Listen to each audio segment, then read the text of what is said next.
Mini কিচেনে আজকে আমি বানাবো কোয়েল পাখির ডিমের কষা। ফেসবুকে একজন আমাকে কমেন্ট করেছিল কোয়েল পাখির ডিমের সাথে লুচি বানাতে। এই ভিডিওটা কিন্তু আমি অনেক দিন আগে থেকেই করে রেখেছি, তাই আজকে কোয়েল পাখির ডিমের কষা দেখাচ্ছি। অন্য আর একদিন ডিম কষা আর লুচি অবশ্যই বানাবো। তো দেখো, ডিমটাকে আগে সিদ্ধ করে ছাড়িয়ে নিলাম প্রথমেই।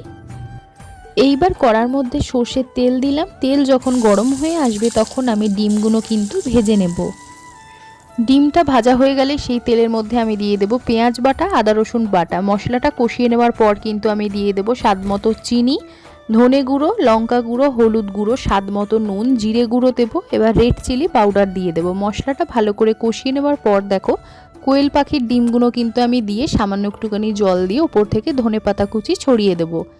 এইবার নামানোর সময় কিন্তু গুঁড়ো গরম মশলা দিয়ে দিলাম। ব্যাস, তৈরি হয়ে গেল কোয়েল পাখির ডিমের কষা। ভিডিওটা ভালো লাগলে লাইক করো আর সাবস্ক্রাইব করে দিও। বাই।